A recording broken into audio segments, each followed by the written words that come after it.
Shine bright like a diamond. Shine bright like a diamond.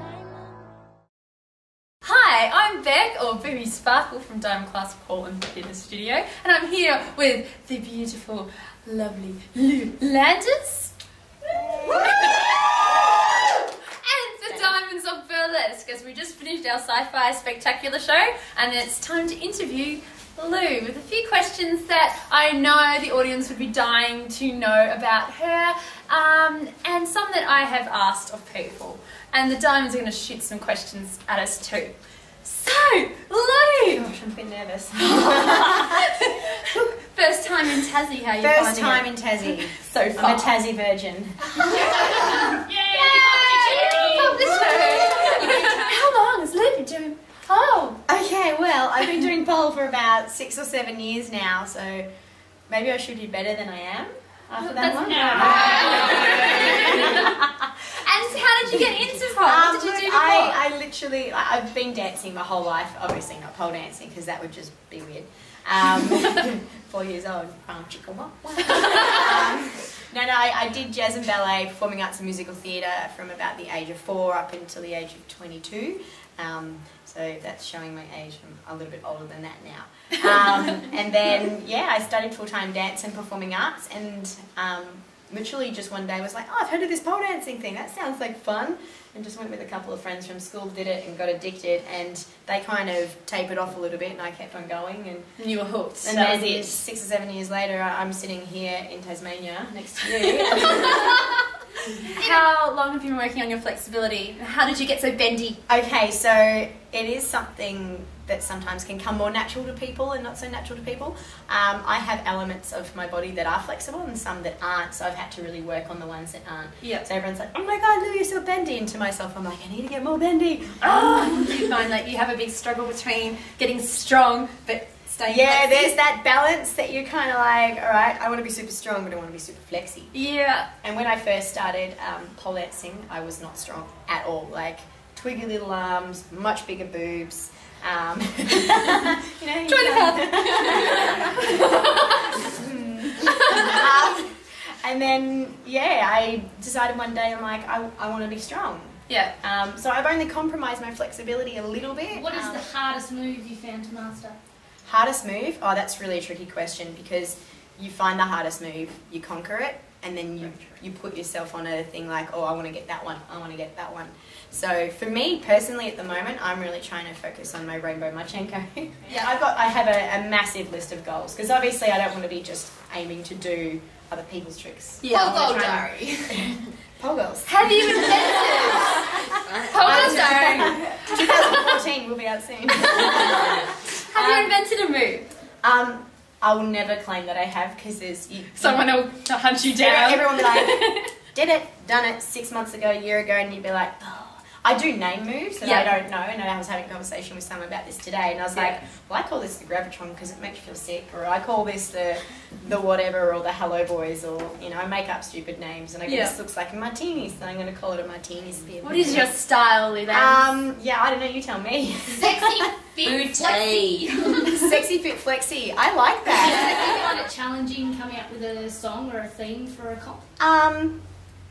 Yes and no, that's actually a really good question. I can't dance to a song that's like I don't feel or I don't like, or if somebody gives me a song I have to really, really, really like it. Yeah, heels, no heels. Okay, I'm a 50-50. Yeah. I absolutely love dancing in heels. I actually competed in my last competition in heels. And in my division, which was the professional division, there was about 9 of us. I was the only one in heels, which is really interesting. I love the old school pole dancing, which is, you know, sexy, sassy kind of thing as well, but I also love no shoes, because there's things I do with shoes and without shoes that are completely different. So I'm totally 50-50 on the thing, because I know you probably want something really controversial, like, she wants to wear shoes! She hates pole dances without shoes. Absolutely. Don't edit that out and make So at my studio, I'm from Pole Divas in Melbourne, we encourage shoes. Yeah. We also give them a choice as well, but our style is sexy shoes and all that sort of stuff. So yep. I love that, and that's why I got into pole dancing as well, is that I loved feeling sexy when I dance. Like, yes. I didn't want to be a stripper. I've never been a stripper, but for me to put on a pair of heels and be my own little sexy world, who doesn't want to do that? Just who's your favourite pole dancer? Okay, Besides Biggie don't want to make anyone uncomfortable in the room. I have a lot of inspiration through pole. I have to say that there's quite a few actually, so I'll just rattle off a couple of names. So if I do forget any, and if they ever see this, sorry. Susie Q. Yes. Susie Q. Zariah, who I've trained with as well. Marion, who I've danced alongside. Janine Butterfly. Felix Kane. The first time I performed internationally was in dancing in the same group as Janine Butterfly, and I was like, oh my god, oh my gosh. So there's just a couple of names there, Carly Hunter, Bailey Hart, and that's some of the Aussie girls, Shell They're all on like the Expo posters, like yeah, the there's Expo a few girls. there, but internationally there's so many. Alethea, because she's so damn sexy. Yeah. It's bigger than I ever thought it would be, and for me, you know, I don't see myself being one of the most amazing pole dancers with amazing tricks and things like that, but I think I do bring in something different to the industry, where my passion is really my teaching and my dancing and all that sort of stuff. So that's where it comes from me, and for me is to inspire others. And so that's one of my things where I've done things like the Pole Goals Diary, Yes. and all that sort of stuff, and stretch bands as well, helping people with their flexibility and conditioning. So there's no excuses if you don't have a pole or a gym. You can cross train. Yeah, you can use stretch bands. Actually, they're called polar bands. I came up with that one. Christy and Sarah would like to know if you are a god. Last I checked, no, but there's so disappointed. you know, you can always aim high. You know, if that's something I'd want to be, I'm sure my mum would encourage it. My mum's very encouraging, and I love her for that. She'd be like, if you want to be a goddess, you be a goddess. Every month this year, I've travelled around Australia. Every month, if not twice a month, and then in 2 weeks I'm off to LA, Miami, and Arizona. Wow. So I do that every year for the past 2 or 3 years. Teaching at the International Pole Convention. And then I'm also sponsored and brand ambassador for Bad Kitty and Pole Fit. So I'll go visit them there in Arizona. So pretty much just going to be laying by the pool. I'll be working at but yeah, I'll be off in Canada in September, Vegas, teaching at Pole Expo as well.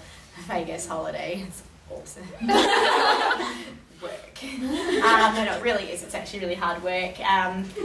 And people are like, oh, you get to travel so much, and it is great, but it is also, it's work, but it's what I love doing. There's a lot of pressure. Oh, it's like, I shouldn't actually call it work, because work for me, I've never actually worked a day in my life, because I've always had jobs that I've loved. I've always taught dancing, I've managed dance shops, I've worked for Disney, that was a really fun job, I did that for 2 years overseas. What were you dressed as? I was good friends of Minnie Mouse, and I was really good friends of Chip and Dale. Really good friends of Timon and Pumbaa. Friends of. But yeah, working for Disney special events over in Asia for 2 years when I was a bit younger, that was a great experience, and I just danced and danced and danced. So for me, I've always done what I've loved. And for me, when I hear people going, I hate my job, I hate this, and for me I was like, I can understand why people have to do it, but why? You know, just do something you love. And I know it's not always that easy, so I think I have been lucky in my choices. I've always had to work hard to get them. I had a really, I did have a tough upbringing, but I had, you know, I had good values. So, you know, I never got anything easy, but I worked my butt off. I've always worked 2 or 3 jobs at a time. I've worked days and nights, weekends, every day. And for me, it's the hard work that you put in. It's the, you know, what you get in return. So it's good mentality. It's really good. It's really good.